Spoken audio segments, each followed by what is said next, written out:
dari jurusan fisika asal Kediri. Oke, selanjutnya Vina Yunita. Perkenalkan, nama saya Vina Yunita Purniasari, asal dari Blitar, jurusan biologi. Terima kasih. Oke, selanjutnya ada Hanifa Eka Yuni. Perkenalkan, nama saya Hanifa, asal dari Sidoarjo, prodi Matematika. Selanjutnya ada Mita Farmila. Ini yang telat tadi nih. Perkenalkan, saya Mita Farmila, biasa dipanggil Mita. Tunggu. Saya dari prodi kimia, asal kota dari kota Sumeneb. Terima kasih. Selanjutnya ada Natia Adelia. Perkenalkan, nama saya Nadia Julia Masimo, biasa dipanggil Anita, dari prodi Matematika, Kota Bandung. Selanjutnya ada Novia Ayu Putria. Hai, nama saya Novia Ayu Putriana dari prodi Matematika, asal kota dari Jember. Salam kenal. Oke, salam kenal. Kemudian selanjutnya ada Putri Ari Mulyani. Perkenalkan, nama saya Putri Ari Mulyani dari prodi kimia, asal dari Kediri. Selanjutnya ada Silvi Dwiyanti. Perkenalkan, nama saya Silvi Dwiyanti dari prodi fisika, asalnya dari kota Lumajang. Oke, terakhir di sini, ini Kak Farok. Oke, langsung dimulai ya Kak. Ini seperti biasa nanti kalian jawaban dari Kak Farok itu bisa sambil dicatat ya. Ini aku cari pertanyaannya dulu. Ini kalian mau baca enggak nih pertanyaannya? Ayo, siapa yang mau baca pertanyaan yang pertama? Aku ya. Oke.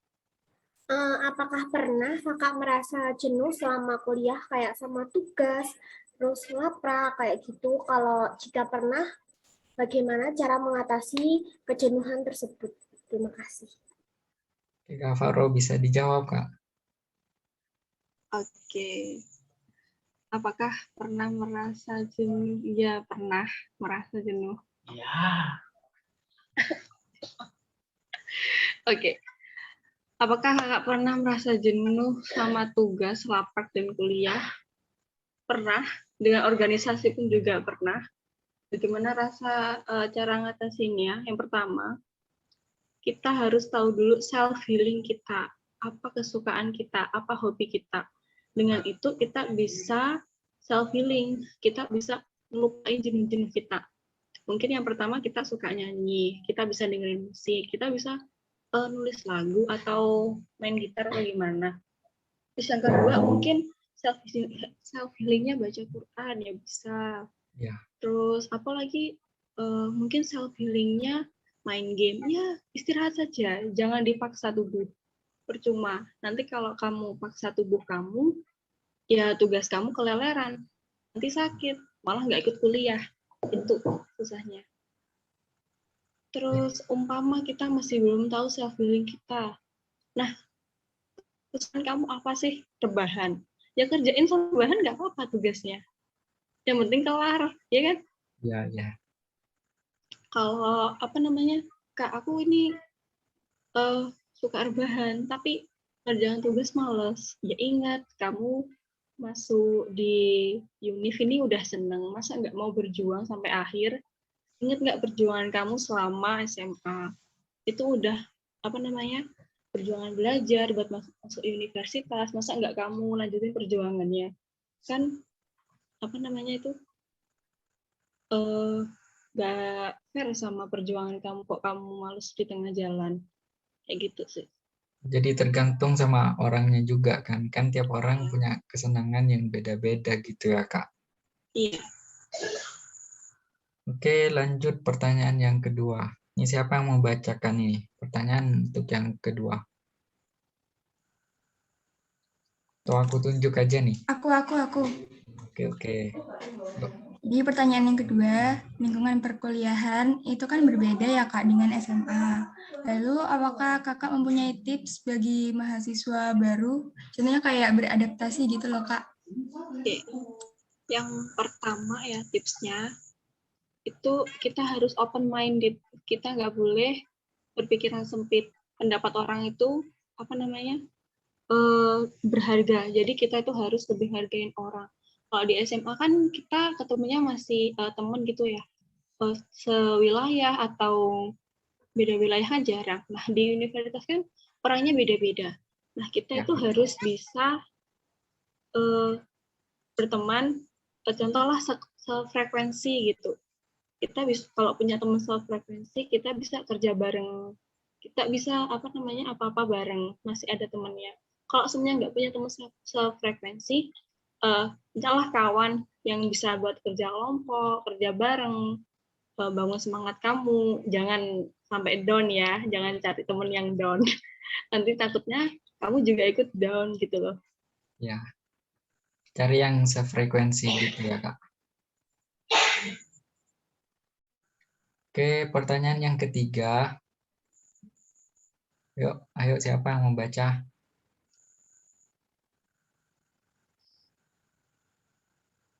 Oke, aku udah baca. Untuk pertanyaan yang ketiga ini, Kak. Apa perbedaan ospek online sama ospek yang offline? Terus itu lebih seru yang mana, Kak? Kalau menurut Kakak pribadi? Kalau lebih seru offline, lebih menantang. Kalau Kalian tugasnya itu banyakkan yang offline atau yang online ya, Kak? Kalau kayak offline, dipandang dari tugas-tugas gitu. lebih banyak offline. Kayaknya lebih banyak yang Soalnya online ya, Kak. ya kalau online kan gini, kalau online kalian makannya kan di rumah ya. Iya. Nah kalau offline kalian itu satu angkatan makannya itu bareng. Pesennya itu harus sama, nggak boleh beda. Jadi satu kelompok semuanya dikasih tugas minumnya ini. Minumnya itu nggak pakai langsung besok bawa susu Ultramilk atau enggak, itu nggak gitu. Dipakai kode. Jadi kita harus percayain sendiri. Terus yang kedua, ospeknya tugasnya ya. Kalau kalian kan tugas angkatannya kan minta perkenalan gitu ya. Iya.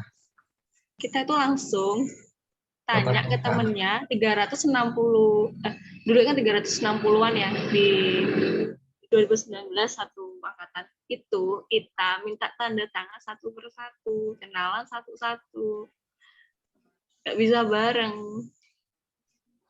Terus ya tiap hari tanyain, kamu kenal nggak temenmu ini? Kamu kenal nggak? Kenal Kak, siapa namanya? Jurusan apa? Gitu. Kalau sekarang sekarang kan online. Jadi masih belum paham wajah-wajahnya. Terus perihal tugas, ya banyak sih. Dulu suruh buat ya student plan gitu, pakai kertas manila yang besar itu. Terus buat name tag yang dari kertas itu. Terus apa lagi ya? Satu kelompok itu kostumnya harus sama kalau mau minta tanda tangan ke panitia, nggak boleh beda. Tuh. Terus kalau ada temennya yang ketinggalan, semuanya cuma 8 orang nih, boleh minta tanda tangan. Terus yang 2 gimana, Kak? Ya nanti diantarin sama ketua kelompoknya minta tanda tangan gitu. Terus nanti kalau ada tugas nih dari panitia gitu, itu pokoknya setelah ospek harus cepat dikerjain. Mungkin tugasnya yang pertama kayak resum buat student plan yang individu yang masih bisa dihandle sendiri gitu. Itu harus cepat dikerjain. Soalnya kenapa? Ingat laporan kalian 4, ya kan? Iya. Aku dulu Senin praktikum, Selasa praktikum, Rabu praktikum, Kamis praktikum. Jadi 4 hari berturut-turut itu praktikum. Dan hari Sabtunya kita ospek. Mengerjakan tugas ospek. Kamu mengerjakan tugas laporan, ya harus bisa dibagi. Gitu. Kalau serunya sih seru ospek offline. Kak, ini sebelumnya minta maaf Kak, ini Ya. Kak Farok ini angkatan 20 atau angkatan 19 ya Kak? 19. Oh, berarti ikut yang offline ya? Iya, yang 20 nggak ikut. Yang Oh, 20 kan masih online. iya, kalau yang tugas-tugas itu diketik atau ditulis tangan ya Kak? Kalau yang Tulis offline. tangan di logbook. Semua? Semua. Hebat Buku Kak. kayak gini loh. Buku kayak gini. Oke Kak, lanjut Yang tebel pertanyaan. ya, yang tebel. Lanjut pertanyaan yang keempat ya Kak. Ya. Kuliah itu kan lebih banyak tugas dan jam kelasnya, tidak seperti masa-masa di SMA.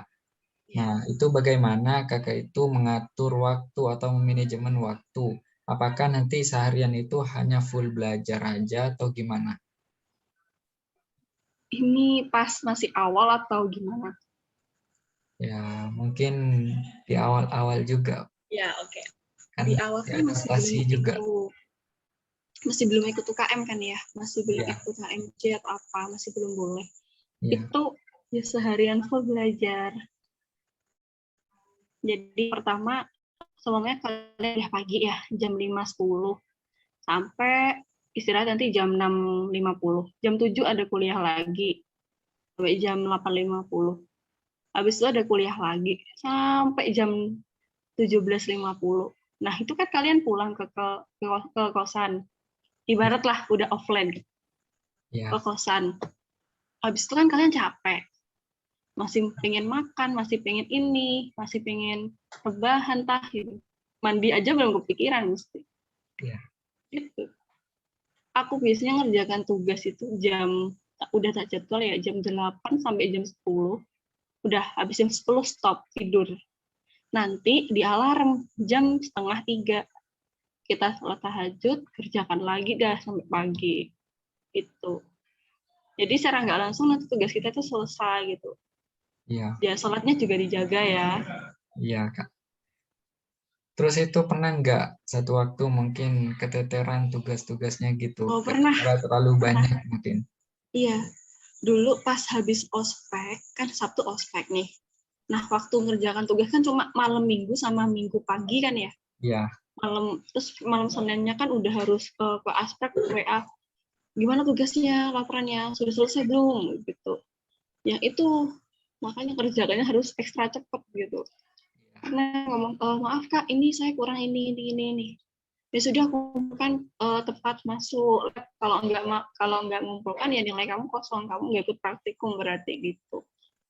Iya, betul. Pernah sih minta bantuan temen, printkan ini dong, aku masih ngerjakan ini gitu.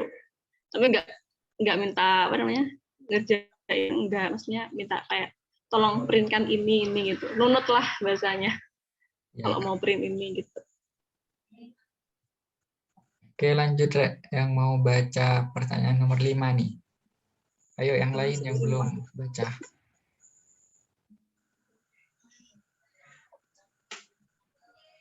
Kalau langsung tak jawab dah. Jangan, tunggu dulu. Ini Mita. Gini Kak, pernah nggak Kak insecure sama teman yang berprestasi atau sama adik angkatan yang lebih pinter gitu Kak? Pernah banget, malah sering banget aku insecure sama temanku, sama adik tingkatku yang berprestasi itu. Insecure-nya tuh gini, kenapa ya mereka kok bisa, aku nggak bisa. Ya aku tahu kalau si orang itu beda gitu loh. Gimana sih caranya aku bisa ekspor lebih jauh, lebih bisa berprestasi gitu. Pertama aku mikirnya gini, kalau kita belum bisa berprestasi, minimal lah kita pernah ikut partisipan di event-event gitu. Mungkin ikut lomba esai, terus buat terposter gitu. Insya Allah nanti ya kalau rezeki bisa jadi juara. Kalau emang belum, ya diusahakan. Pengalaman kan mahal. Ya kan? Kalau kita nggak punya pengalaman, kuliah hanya ya kuliah, habis kuliah tidur, udah lupakan apa yang habis kuliah. Ya percuma gitu. mungkinlah di waktu-waktu senggang gitu, coba searching di IG atau di apa, ada lomba apa, coba ikuti gitu. Seminar mungkin, kayak Ya, seminar. seminar. Mungkin kalau kalian pas minggu itu ikut webinar, workshop itu bisa. Ya.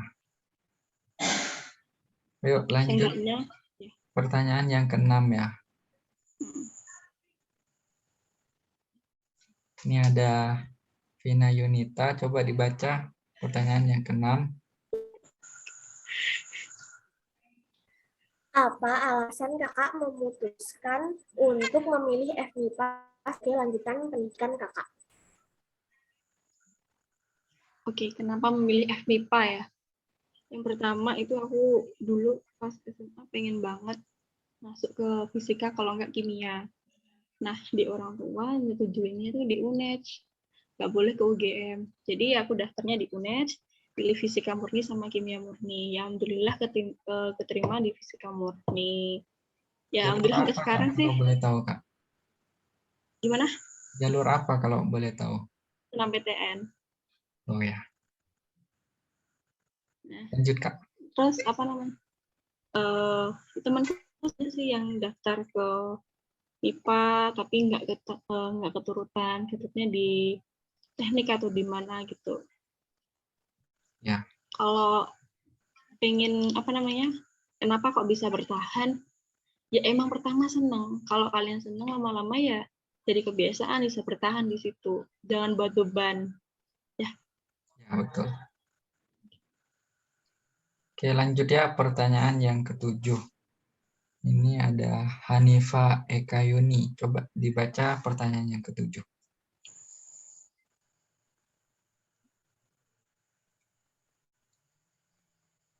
Halo Hanifa.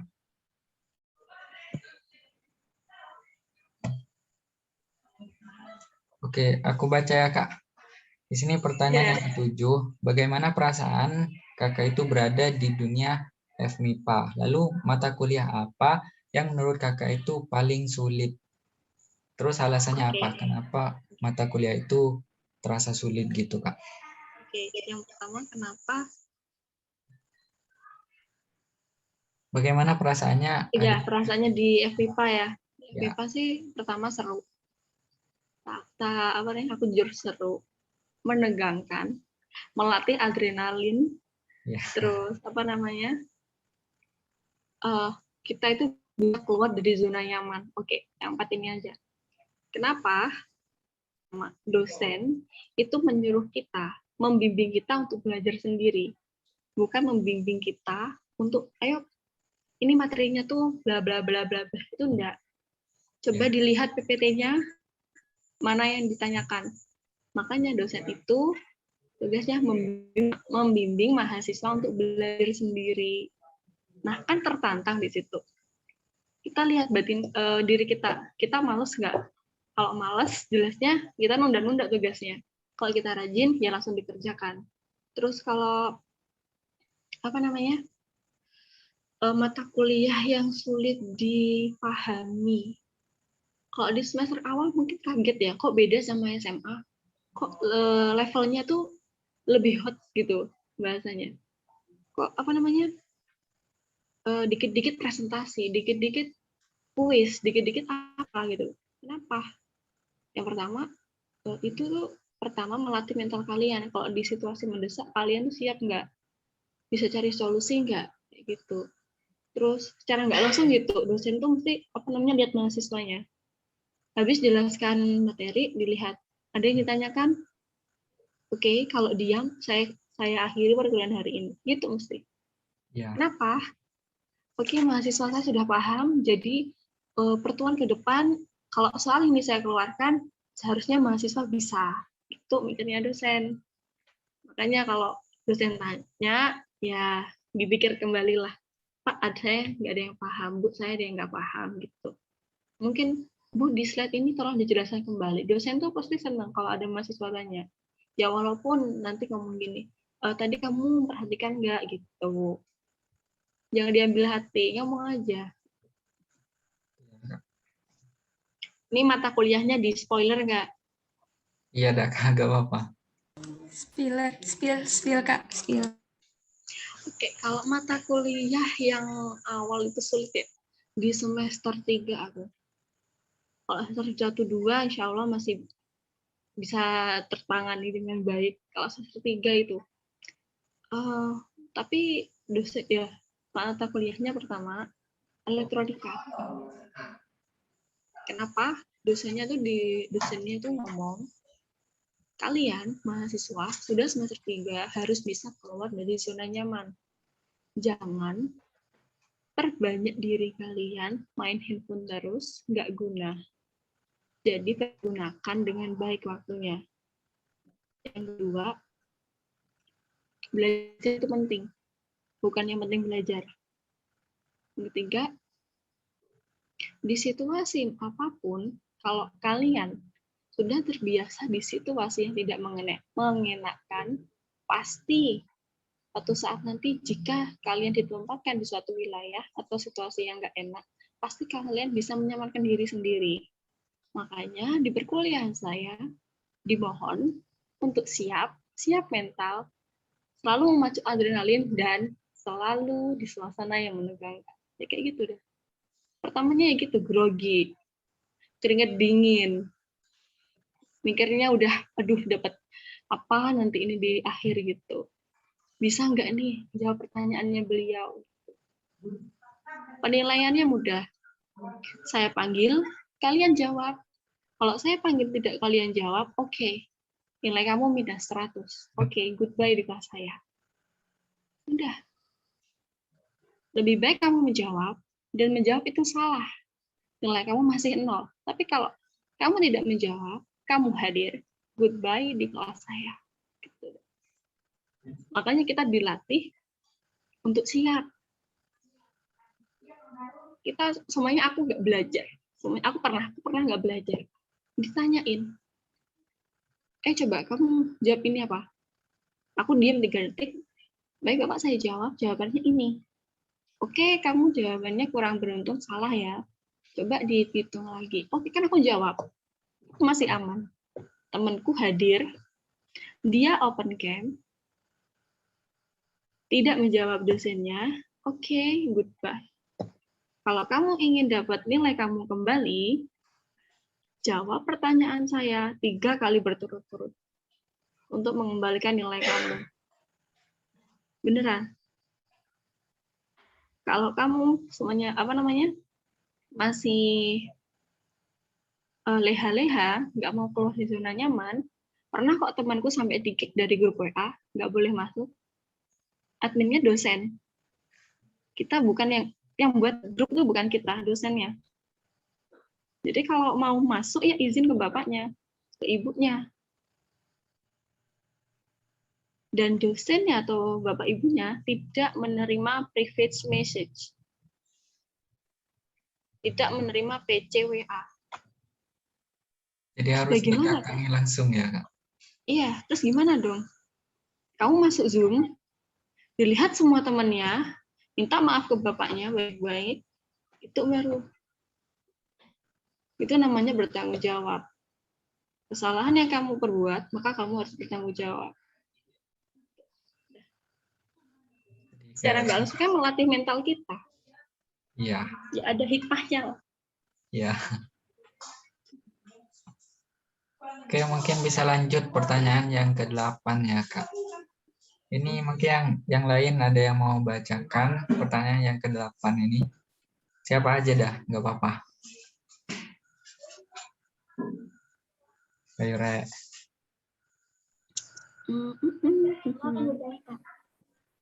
Oke. Saat memasuki dunia perkuliahan, tentunya akan bertemu dengan orang-orang yang berbagai sifat. Nah, bagaimana cara kita untuk menyikapi hal tersebut jika terdapat teman yang sifatnya mungkin kurang cocok bagi kita atau tidak terkesan memilih teman? Itu gimana ya? Oke. Kita ketemu orang dengan tipe A, B, C, D, E. Gimana caranya kita bisa menyikapi mereka? Yang pertama, jadilah orang yang friendly, bisa dipercaya, jujur, dan komitmennya tinggi. Kalau kita jadi apa namanya, semuanya dapat teman yang perfeksionis, kan sulit tuh. Dikit-dikit harus gini, dikit harus gini gitu. Pendapatnya mesti dibantah terus. Gimana caranya?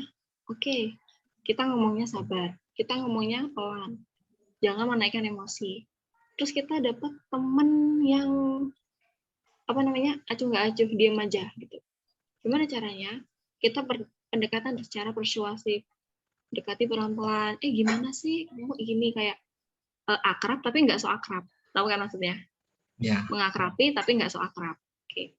Terus gimana kalau ada temen yang udah kuliah nih, kerja kelompok, dia nggak kerja, gimana?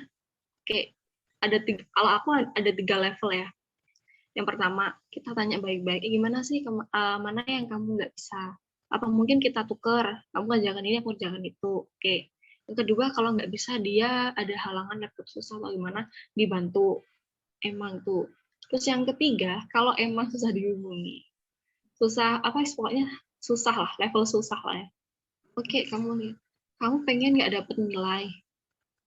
Oke, kamu pengen nggak dapet nilai? Pengen. Kalau pengen, ya ayo kerja. Dan aja. Gitu udah ditegesin. Udah terus, ada lagi? Saja. Pokok jadi orang tuh harus tegas. Friendly, tegas. Ini mungkin bisa agak dipercepat ya, waktunya kurang 10 menit soalnya. Selanjutnya pertanyaan yang ke-9. Menurut kakak itu bagaimana tips agar bisa diterima seleksi saat mendaftar menjadi anggota BEM atau anggota yang lainnya? Oke. Seleksi. Pertama teman-teman aku mau tanya. Rasio dari kuliah sama organisasi itu berapa? 1 sampai 10.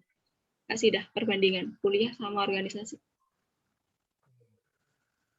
50-50? 55 kayaknya. 55. 55-45? Yakin?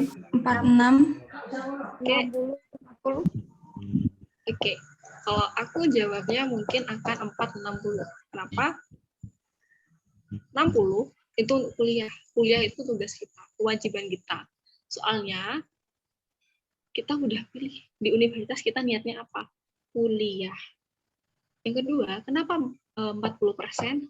Karena di situ kita berorganisasi, kita sama-sama dengan orang lain, kita bisa bekerja sama, kita tidak bekerja sendiri. Jadi kalau ada perihal tugas atau pekerjaan, kita pasti ngerjakannya bareng-bareng, gak bakal sendiri. Bisa terbantu. Soft skill kita juga dilatih di situ, public speaking, terus apa namanya, biososialisasi, terus apa namanya, perihal nanti kayak editing atau apa, kita juga belajar di situ.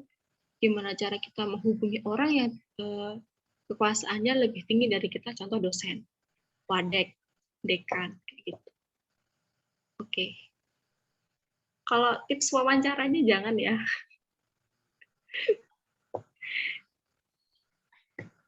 Oke, Kak. Lanjut Oke. pertanyaan yang ini chatnya hilang, Kak. Bagaimana cara paling efektif untuk menghindari rasa malas saat mengerjakan tugas? Yang tadi udah deh. Udah tak singgung. Cari teman gitu ya, Kak. Cara efektif. Jadi dari awal, hobi kalian apa? Kerjakan seperti kayak hobi kalian. Jangan dibuat beban, tahu kan itu berat. Makanya jangan dibuat beban, dibuat happy aja. Oke, pertanyaan yang ke-11, Kak. Menurut kakak bagaimana cara mengelola uang yang baik pada saat kuliah offline? Oke, seumpama nih, yang cewek, yang cowok, kalian masak nggak? Bisa masak nggak? Kalau Jangan yang masak mie sama air ya. Kita kan juga online, Kak, jadi belum ngerasain rasanya kos gitu gimana. Jadi kalau nanti kos ya, pertama, kalau makan, jangan hitung-hitungan. Aku, uangku 10.000 nih, masa makanku ini, jangan gitu, jangan hitung-hitungan. Makan itu buat tubuh kalian sendiri, buat kesehatan kalian sendiri. Jadi kalau makan ya makan, nggak usah mikirin biaya berapa, pokoknya makan dan makan. Yang Ya, penting buat kalian. Tapi kalian siapa yang sering online shop, beli barang di online shop? suka semua. Kalian tuh harus memanage itu. Kalian harus memanage itu. Soalnya pengeluaran paling banyak yaitu temanku itu curhat seminggu dikasih 1 juta. Ya, Wow. tak hitung buat makan, buat beli buku, beli bensin itu habisnya sekitar 500 lah seminggu. Soalnya kita masaknya juga bareng-bareng. Nah, 500 kemana nih? Dilihat dah di akun Shopee, GoFood, yang order-order lain gitu.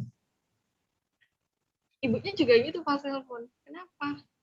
Loh kok udah habis? Gak tahu ya Bu. Beli apa Bu? Nah, dapat sendiri. Makanya kita harus tahu keperluan mana yang terpenting, mana yang diutamakan, dan mana yang bisa dibeli nanti kalau kita punya uang tabungan lain. Ya. Jadi kalau kita punya uang saku nih, jangan lupa lah sehari itu kita nabung 5.000 atau berapa, itu kan nggak kerasa nanti. Pas kita udah bokek gitu, nggak punya uang, kan bisa pakai uang itu. Ya. Oke Kak, ini sebelumnya Udah habis lah waktunya. ini kita foto aja dulu ya. Nanti lanjut ke pertanyaan yang Oke. ke-12. Takutnya nanti keburu habis. Oke. Oke. Di mana nih? Udah di foto aja. 1, 2, 3. Oke Kak, lanjut pertanyaan yang terakhir ini. Mengapa Kakak itu memilih Universitas Jember ini untuk melanjutkan pendidikan? Kenapa nggak pilih universitas yang lainnya gitu? Oke, yang pertama, dulu aku pas SMA study tour-nya hanya di UMM, terus UGM, pokoknya kampus lain lah ya. Ya. Aku di Jember survei sendiri, cari tahu sendiri gimana perkuliahannya. Jadi aku di situ kenapa kok pilih Jember? Yang pertama, dulu saudara aku pernah di situ juga lulus dari situ. Jadi bisa tahu perkuliahannya kayak gimana. Jadi ada pengalaman gitu. Terus perihal jurusan itu aku tanya ke kakak tingkat yang pernah daftar di situ atau keterima di situ. Gimana sih perkuliahannya di sini? Jadi aku tuh survei dulu, cari tahu dulu, makanya aku bisa betah dan pilih Jember. Gak asal pilih ya. Jangan kepikiran aku salah jurusan, gak kayaknya ini. Itu ada unsur paksaan dari guru masa SMA-nya atau memang dari kakaknya sendiri mau pilih di Jember ini? Pure dari aku sendiri. Milih jurusan pun aku sendiri. Jadi untuk kedepannya itu lebih enjoy kan? Jadi kan sesuai pilihan gitu ya Kak? Nggak ada keterpaksaan. Soalnya kalau udah pilihan sendiri kan udah tanggung jawab sendiri. Ya. Oke, untuk pertanyaannya mungkin udah Kak. Ini juga Ya. tinggal 1 menit ini. Mungkin bisa ditutup ya Nah, Kak. curhat. Tanya apa? Jangan tanya laporan ya. Oke Kak, ini saya tutup aja ya. Jadi saya mengucapkan terima kasih yang sebanyak-banyaknya pada Kak Farok karena sudah menghadiri pada acara malam ini untuk wawancara. Ya. Terima kasih. Terima kasih banyak Kak. Saya tutup ya. Ya. Terima kasih, Kak. Ya, sama-sama. Assalamualaikum Semangat ya warahmatullahi teman-teman. wabarakatuh. Salam warahmatullahi wabarakatuh. Terima kasih Kak Farok. Iya. Telepon nama lagi dah. Terima kasih Kak. Iya, sama-sama. Nih, Ferry baru muncul nih. Oke, aku tutup ya Kak. Ya, silakan dah end Ini meeting. udah aku rekam kok, nanti bisa aku upload ke YouTube. Kalau mau nonton lagi, mau nyatet lagi materinya nggak apa-apa. Nanti aku kirim linknya kalau udah di-uploadnya. Tambah-tambah viewer ya. Ya udah Kak, tutup ya. Selamat tidur semua. Selamat istirahat teman-teman. Jangan